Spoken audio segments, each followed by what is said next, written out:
irony. It adds a lot of spice to life and also to death.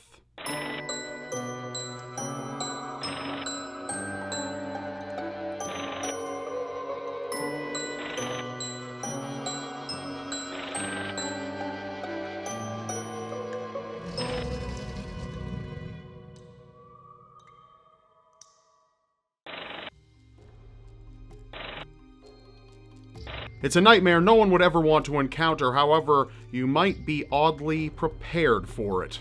Mourning friends and family gathered for the funeral of Fagiliu Mukhametsyanov in Kazan, Russia. At 49 years old, doctors pronounced the woman dead when she complained of chest pains and ultimately suffered a heart attack in her home. Doctors were able to confirm her death was caused by cardiac arrest, reporting the unfortunate news to her husband. Funeral services were then made 2 days after she was declared dead. While attending the service, Fagiliu's husband and relatives noticed she began fluttering her eyelids. This caused shock and panic to arise at the funeral. Seconds after indicating she was alive, she began to scream while lying in the casket. Doctors had mistakenly pronounced her dead. The commotion and circumstances caused extreme shock, ultimately causing her to suffer a fatal heart attack and dying at her funeral. Distraught relatives wrapped her body and sent her back to the hospital for further evaluation. It was confirmed that the beloved wife was alive for 12 minutes until passing away inside of her own casket.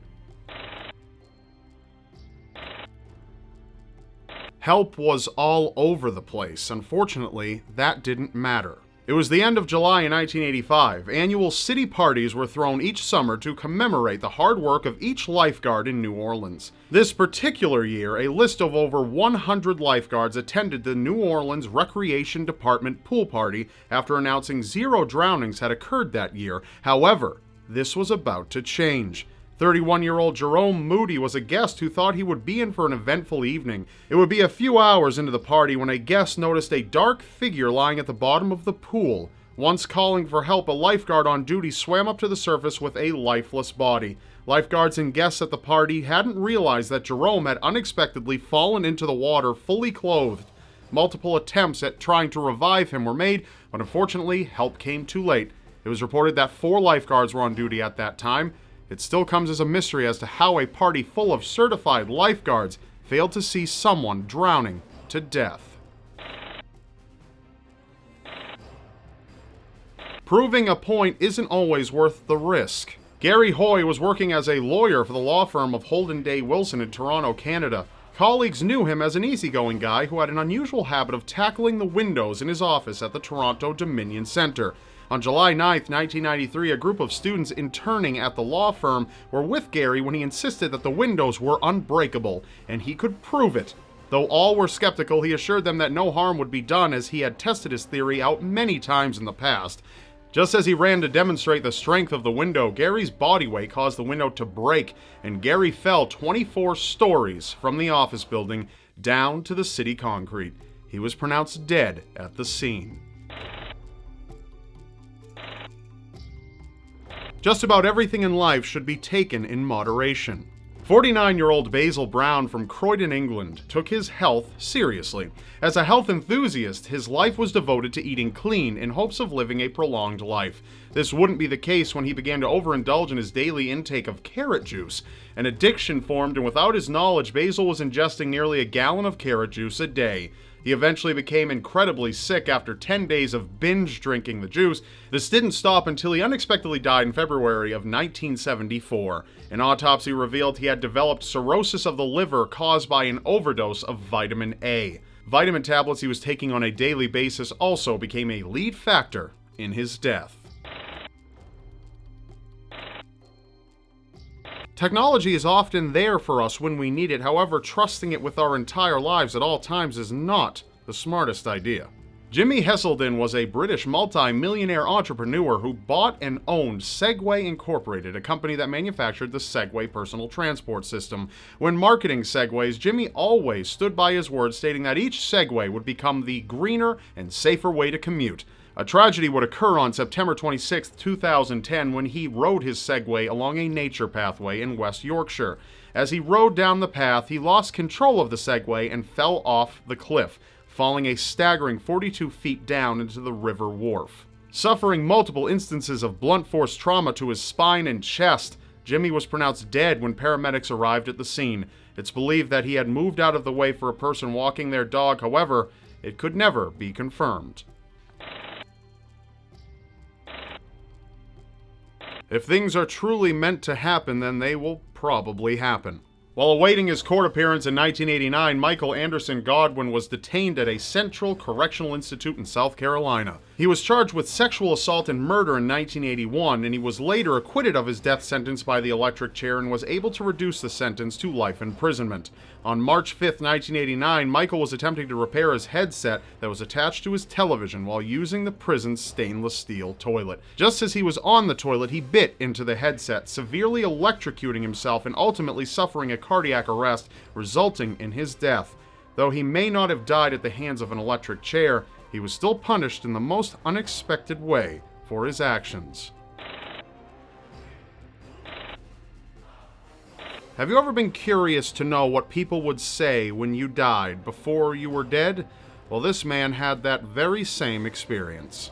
Marcus Garvey was a political leader and civil rights activist that inspired the Rastafarian movement in the early 1900s. In 1940, Marcus suffered a stroke and had fallen ill. The public assumed that Marcus had passed away as a result of his condition, and this led to numerous newspapers releasing his obituary while he was still alive.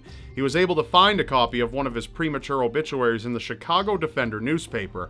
The newspaper's obituary had negatively reflected on his life, stating that he had died broke, alone, and unpopular. In shock, Marcus suffered a stroke while reading his own obituary and died that same day on June 10, 1940. Some people are just dying to defend. Clement Vallandigham was a lawyer and congressman from Ohio during the 19th century. It was June 17, 1871, when Clement was in the middle of a court appearance for Thomas McGeehan, a man who was accused of shooting and killing a man named Tom Myers in an altercation at the Golden Lamb Inn. Proving to the jury that the victim had shot himself by accident, Clement stood up in front of the court and began to demonstrate how the gun would have been placed in front of the gentleman during the fight. Just as he was positioning the weapon, he failed to realize that the gun was loaded. Clement shot himself in the stomach in the exact spot where the victim was shot just a short time prior. Surgeons attempted to locate the bullet but were unable to do so, and it resulted in the untimely death of Clement. His acting was so good that no one really noticed that he was actually dying. It was November 30th, 1958. British actor Gareth Jones was on the set of a play titled Underground, a science fiction television play that was broadcasted live around the UK. While off camera, Gareth suffered a minor heart attack but insisted that he'd continue to contribute despite his condition. While on camera in front of the live broadcast, Gareth suffered a massive heart attack. However, no one reacted at first, simply because the character he was portraying was intended to suffer a heart attack at that exact same moment. It was too late to help Gareth by the time crew members realized he wasn't just acting for the play. Justice is almost always given to those who deserve it when the time is just right. Melvin Ignatow and Brenda Sue Schaefer appeared to be a typical couple in public. However, this sadly became anything but the case when Brenda mysteriously went missing on September 24, 1988. Leads pointed directly to Melvin being a prime suspect. However, after denying his knowledge of where his fiancée was, with lack of evidence, police were unable to charge him. Melvin's former girlfriend, Mary Ann Shore, eventually confessed the whereabouts of Brenda's body for a reduced sentence. Police discovered the decomposed remains of Brenda Schaefer on a piece of land nearby Mary Ann's home. An autopsy was performed and it was shown that Brenda had been dead for approximately 14 months, while the body showed reasonable signs of trauma. With physical evidence, police were able to arrest Melvin, sentencing him to 9 years in prison. In 1991, the jury acquitted him after suspecting that his former girlfriend was the main murderer. It was the perfect getaway for Melvin until he finally confessed to everything.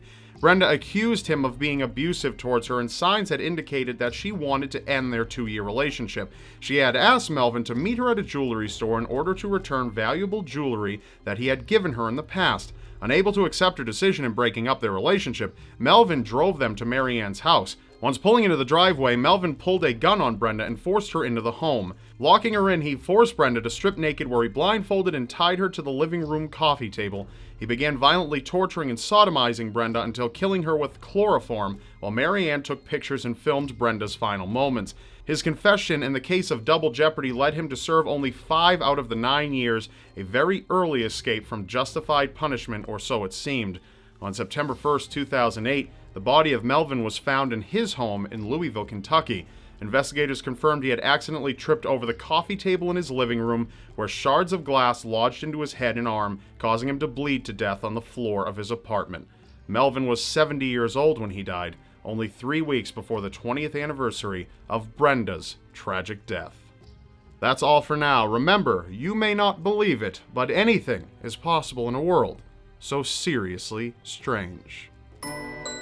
Thank you for watching. If you happen to learn something new, please be sure to click the thumbs up button below this video. Also, don't forget to click subscribe on screen now or below this video to subscribe to my channel so you don't miss the next episode of Seriously Strange. And I will see you next time.